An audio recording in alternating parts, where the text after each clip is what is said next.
उससे हम लोग हट के है फॉर द सेक ऑफ चैती चाट, इसीलिए हम लोग का थोड़ा डेट अलग है। इसलिए आप लोग अगर प्रेस नोट देखेंगे हम लोग का प्रोग्राम 1B में है, शेड्यूल 1B में है।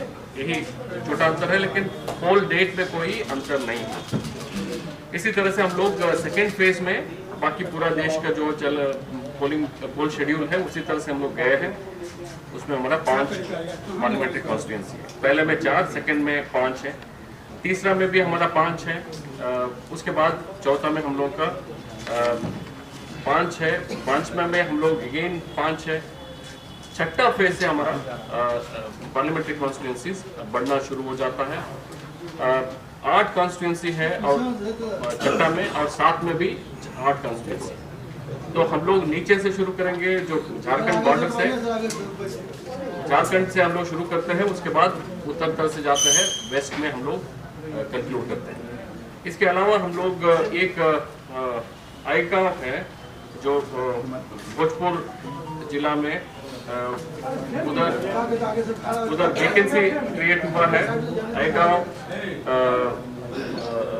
आरा में डिस्क्वालिफिकेशन के चलते उसमें भी भारत निर्वाचन आयोग ने उप निर्वाचन का घोषणा की है। ये 7वां फेज का जो हमारा शेड्यूल है, उसी के साथ हमारा बाई इलेक्शन भी होगा लेजिस्लेटिव असेंबली के लिए आईगांव आरा जिला में। 7वां फेज का जो हमारा पोलिंग शेड्यूल है उसी के साथ इसका उप निर्वाचन होगा। अब मैं जो हम लोग का स्टैटिस्टिक्स है उसका संबंध में मैं ब्रीफली आप लोगों को बताना चाहता हूँ।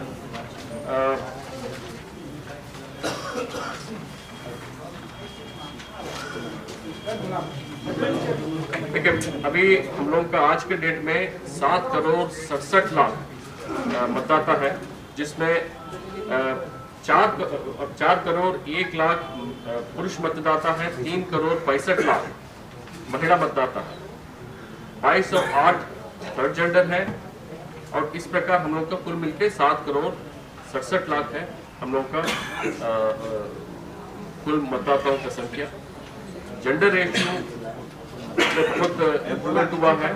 अभी आज के डेट में हम लोग 911 पर पहुंच गए हैं। 2011 के सेंसस के मुताबिक बिहार राज्य का सेंसस रेशियो 918 था। हम लोग धीरे धीरे उस फिगर पर हम लोग पहुंच रहे हैं। सर्विस इलेक्टर्स जो हमारा मिलिट्री पैरामिलिट्री में है, उन लोगों का भी संख्या में वृद्धि हुआ है। अब 1,68,000 लोग हैं जो पोस्टल बैलेट के थ्रू हमको वोट डालते हैं। इस बार पीडब्ल्यूडी वोटर्स को जो 40% से अधिक विकलांगता है, उन लोगों के लिए पोस्टल बैलेट की व्यवस्था है। हम लोग का कुल मिलकर के 7,42,000 पर्सन्स विद डिसेबिलिटी है जो इसके लिए पात्र है, लेकिन उसके लिए वो लोग 40% से अधिक विकलांगता पत्र के साथ फॉर्म 12 में अप्लाई करना पड़ेगा। एज कोहॉर्ट वाइज हम लोग बता दें कि 18-19 वाला जो है वो सबसे न्यूनतम रहा। इस बार जो हम लोगों का विशेष संक्षिप्त पुनरीक्षण हुआ उसमें हम लोगों का स्पेशल एम्फेसिस था युवा मतदाताओं को, युवकों को मतदाता सूची में शामिल करने के लिए। उसमें बहुत हद तक हम लोग सक्सेसफुल हुए हैं। आप लोगों को मैं बता दूं कि हम लोगों का जो 29 साल से नीचे वाला में हम लोग के करीब 1 करोड़ 73 लाख मतदाता है। इसलिए हम लोग सारी कॉलेजेस में, यूनिवर्सिटी में स्पेशल कैंपेन चला रहे हैं कि वोटर लिस्ट में नाम जुड़वाना ये काम हुआ तो उतना ही इम्पोर्टेंट काम है निर्वाचन के दिन में घर से निकल के आकर के मतदान करना। तो उसके लिए हम लोग स्पेशल प्रोग्राम हम लोग चलाए। पहले हम लोग का लास्ट बिहार इलेक्शन में ये पर्सन्स विद डिसेबिलिटी और 80+ वोटर वाला, आप सब लोग जानते हैं कोविड वाला, ये 3 स्पेशल कैटेगरी वाला फर्स्ट बिहार जनरल इलेक्शन था 2020 में जो विधानसभा के लिए हुआ था, जिसमें ये एब्सेंटी वोटर से शुरू हुआ ये 3 कैटेगरी के लिए। अब उसमें भारत निर्वाचन आयोग ने थोड़ा मॉडिफिकेशन किया है। जैसे मैंने पीडब्ल्यूडी के लिए मैं पहले ही बोल दिया, पहले 80 साल के ऊपर को हम लोग लेते थे पोस्टल बैलेट के लिए, इस बार 85 साल के ऊपर वाला हम लोग लेते हैं। तो हम लोग का भी 85 साल की उम्र के ऊपर मतदाताओं की संख्या लगभग 6,67,000 है जो इसके लिए पात्र होंगे। पीडब्ल्यूडी का मैंने संख्या बोल दिया था 7,42,000 42,000 है, लेकिन उसमें वो लोग 40% से अधिक विकलांगता रहने का सर्टिफिकेट भी देना पड़ेगा, अप्लाई करना। इस दोनों केस में उन लोगों को, सब लोगों को अप्लाई करना पड़ेगा, तभी पोस्टल बैलेट मिलेगा, ऑटोमेटिकली नहीं मिलेगा।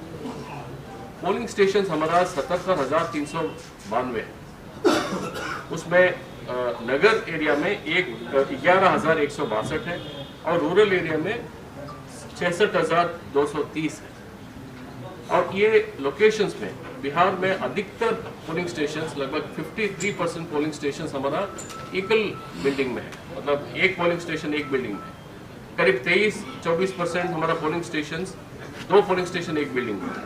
तो अधिक से अधिक हमारा एक पोलिंग स्टेशन एक बिल्डिंग है और बाकी 2 पोलिंग स्टेशन वाला बिल्डिंग करीब 23-24% है। इस प्रकार लगभग 80% तक, नियरली 80% तक हमारा पोलिंग स्टेशन या 1 पोलिंग स्टेशन पर बिल्डिंग और 2 पोलिंग स्टेशन पर बिल्डिंग।